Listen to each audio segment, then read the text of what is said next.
Good morning. मैं आप सबका अपने इस यूट्यूब चैनल में हार्दिक स्वागत करता हूं, अभिनंदन करता हूं।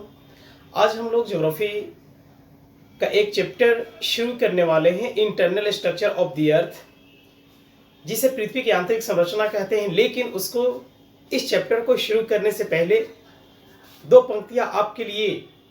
लाख दलदल हो पांव जमाए रखिए, लाख दलदल हो पांव जमाए रखिए, हाथ खाली ही सही ऊपर उठाए रखिए। कौन कहता है छलनी में पानी रुक नहीं सकता, कौन कहता है छलनी में पानी रुक नहीं सकता, बर्फ बनने तक हौसला बनाए रखिए। तो आइए दोस्तों, सबसे पहले हम लोग शुरुआत करते हैं आज ज्योग्राफी के इस टॉपिक के साथ, जिसका नाम है internal structure of the earth, यानी पृथ्वी की आंतरिक संरचना। आप सबको पता है कि हमारी पृथ्वी ऊपर से बिल्कुल नारंगी की तरह दिखती है, जिसे हम लोग पंपकिन भी कहते हैं, ऑरेंज भी कहते हैं, उसे जियोड भी कहते हैं, लधवक्षाकार भी कहते हैं। लधवक्षाकार उसका टेक्निकल नाम है, जिसको जियोड कहते हैं। अगर क्वेश्चन पूछा जाए कि पृथ्वी की आंतरिक संरचना कैसी है, तो उसको कहते हैं कि वो जियोड है, यानी लधवक्षाकार है। और हम जानते हैं कि जब पृथ्वी के अंदर जैसे जैसे गहराई बढ़ती है, वैसे वैसे टेम्परेचर यानी तापमान, दबाव और घनत्व तो बढ़ता जाता है। तो जैसे जैसे पृथ्वी के हम लोग अंदर जाएंगे, तो टेम्परेचर जो इंक्रीज करेगा, वह प्रत्येक 32 मीटर की गहराई में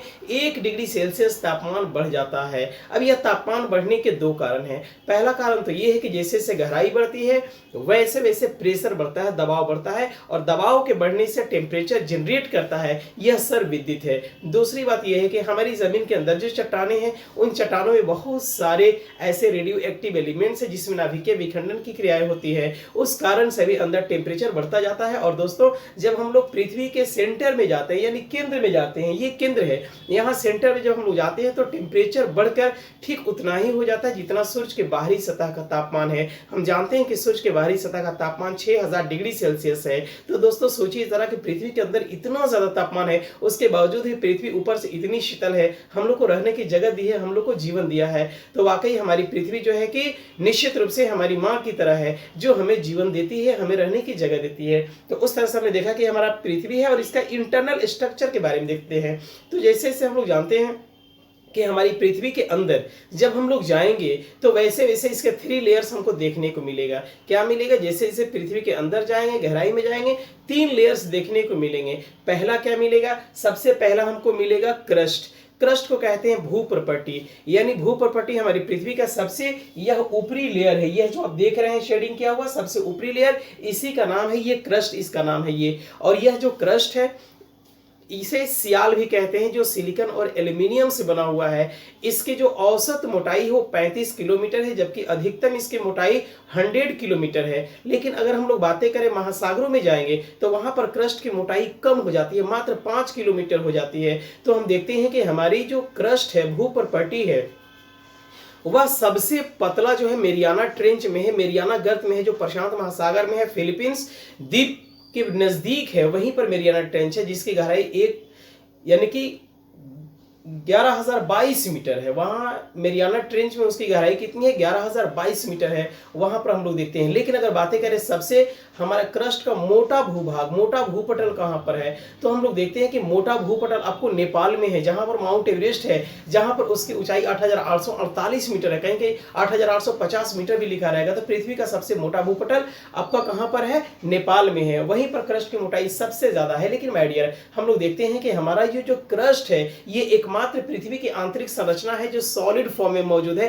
ठोस अवस्था में मौजूद है। बाकी अंदर के जो भी लेयर्स है वो सॉलिड फॉर्म में नहीं है। अगर बातें करेंगे इस लेयर की, तो यह मेंटल है, और मेंटल लिक्विड फॉर्म में है, वह पिघले हुई अवस्था में है, यानी कि मोल्टेन स्टेज में है, वह द्रव अवस्था में है। यानी कि वहीं से जो है कि ज्वालामुखी की उत्पत्ति होती है, जिसको हम लोग मैग्मा चेंबर कहते हैं। तो ये हमारा मेंटल वाला पार्ट होता है। लेकिन मैं बातें कर रहा था अभी क्रस्ट की, तो क्रस्ट वास्तव में क्या है? सबसे ऊपरी ठोस परत होता है, उसी पर चट्टानें पाई जाती हैं। उसका घनत्व 2.65 से 2.69 के बीच होता है, यानी इसकी डेंसिटी जो होती है 2.65 से 2.69 ग्राम पर क्यूबिक सेंटीमीटर होता है। तो दोस्तों हम लोग देखते हैं कि हम लोग इसी क्रस्ट पर रहते हैं। इसी क्रस्ट को प्लेट के नाम से भी जाना जाता है। तो आइए अब हम लोग दूसरा लेयर देखते हैं। यह जो लेयर है बीच वाला, इस लेयर का नाम है, जो सेकंड में है, इसका नाम है मेंटल। मेंटल को कहते हैं मध्य स्तर। ये मध्य स्तर जो है, जो मेंटल है, वास्तव में सिलिकॉन और मैग्नीशियम से बना हुआ है, इसलिए इसे साइमा भी कहते हैं। यानी सिलिकॉन प्लस मैग्नीशियम के बनने से ये साइमा भी कहलाता है। अगर बातें करें इसकी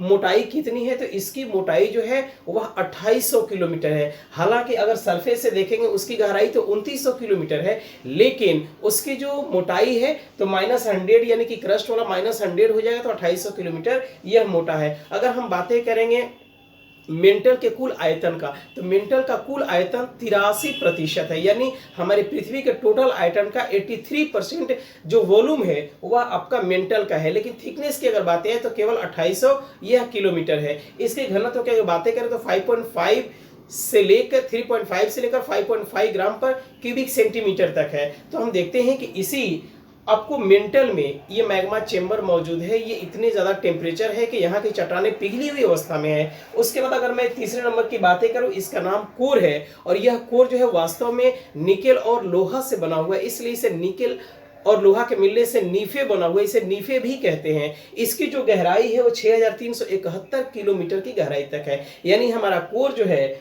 यह सेंटर तक है, कहां से लेकर, तो 2900 किलोमीटर की गहराई से लेकर 6371 किलोमीटर की गहराई तक है। अगर मैं बातें करूं कि इन तीनों परतों में, क्रस्ट, मेंटल और कोर में, इन तीनों परतों में सबसे मोटा भूपटल पृथ्वी का कौन सा है, मोटा सबसे परत कौन सा है, तो वह आपका कोर होगा, क्योंकि कोर की जो मोटाई हो 3471 किलोमीटर है, 3471 किलोमीटर है। लेकिन अगर मैं बातें करूं इसके आयतन का, जो तो पृथ्वी के कुल आयतन का मात्र 16% है। अगर मैं बातें करूं इस क्रस्ट के आयतन का, तो ये 0.6% भाग में फैला हुआ है। तो हमने ये देखा कि ये हमारा जो कोर है, इस कोर को दो भागों में बांटते हैं, ऊपरी कोर और आंतरिक कोर। ऊपरी कोर की जो गहराई है 5150 किलोमीटर तक है, और आंतरिक कोर 5150 किलोमीटर से लेकर 6371 किलोमीटर तक है। अब चूंकि इनर जो कोर है वह तरल अवस्था में नहीं है और नहीं ठोस अवस्था में, बल्कि सेमी सॉलिड फॉर्म में है। सेमी सॉलिड फॉर्म का मतलब ये होता है कि जैसा पिघला हुआ प्लास्टिक होता है, उस पिघले हुए प्लास्टिक को सेमी सॉलिड कहते हैं। तो यह हमारा कोर, यहाँ का टेम्परेचर 6000 डिग्री सेल्सियस है, उसके बावजूद भी यह तरल अवस्था में नहीं है। इसकी वजह यह है कि यहाँ पर प्रेशर इतना ज्यादा है और फैलने की जगह नहीं है, जिसकी वजह से वह आपको ठोस अवस्था में भी नहीं है और लिक्विड भी नहीं है, बल्कि सेमी सॉलिड फॉर्म में है। लेकिन अगर ऊपरी कोर की मैं बातें करूं तो वह ऊपरी कोर जो है वह आपको तरल अवस्था में है, लेकिन आंतरिक कोर सेमी सॉलिड फॉर्म में है, अर्ध ठोस अवस्था में है। तो हमने देखा कि ये हमारी कोर की बातें थी। अब हम देखते हैं कि ये जो ऊपरी हमारा जो क्रस्ट है और ये मेंटल है, तो क्रस्ट को मेंटल से कौन अलग करता है, यानी ऊपरी मेंटल को क्रस्ट से कौन अलग करता है, तो उसे कहते हैं मोहो असंबद्धता, उसे कहते हैं मोहो डिसकंटिन्यूटी। चूंकि मोहरोविक ने सबसे पहले उसके विषय में बताया था कि इन दोनों को, क्रस्ट और ऊपरी मेंटल को जो अलग करने वाली लेयर है उसका नाम है मोहो डिसकंटिन्यूटी। ये क्वेश्चन बार बार पूछा जाता है कि मोहो डिसकंटिन्यूटी किसको अलग करता है, तो क्रस्ट को ऊपरी मेंटल से करता है। अगर मैं बातें करूं कि ऊपरी मेंटल को आंतरिक मेंटल से कौन अलग करता है, तो उसका नाम है रिपीटी असंबद्धता, रिपीटी डिसकंटिन्यूटी। अगर मैं बातें करूंगा आंतरिक मेंटल और ऊपरी कोर को कौन अलग करता है, तो उसका नाम है गुटेनबर्ग असंबद्धता। अगर मैं बातें करूं ऊपरी कोर और आंतरिक कोर को कौन अलग करता है, तो उसका नाम है कोनाड असंबद्धता। तो दोस्तों आपने देखा कि हमारी पृथ्वी की इंटरनल स्ट्रक्चर है, लेकिन प्रश्न ये उठता है कि जंगल में मोर नाचा किसने देखा, अंदर जमीन कि कितनी गहराई है, कहां पर क्या उसकी स्थिति है, कैसी प्रकृति है, कैसे पता चलता है। तो इसको पता करने के जो सोर्सेज हैं वह खानों के माध्यम से, जो खान हम लोग खोदते हैं, जो जमीन के अंदर से विभिन्न प्रकार के खनिजों को माइनिंग करते हैं, तो उसके माध्यम से भी हम लोग को पता चलता है। ये अलग बात है कि मनुष्य जो है अब तक जमीन के अंदर मात्र 6 किलोमीटर की गहराई तक ही कदम रखा हुआ है, फिर भी उसे आंशिक जानकारी जरूर मिलती है। दूसरा जो है रिमोट सेंसिंग के माध्यम से, रिमोट सेंसिंग जो हमारे सैटेलाइट्स के माध्यम से इलेक्ट्रोमैग्नेटिक वेव्स को जमीन के अंदर भेजता है, वह 200 मीटर की गहराई तक जाता है, उससे भी हमें कुछ जानकारियां मिलती है।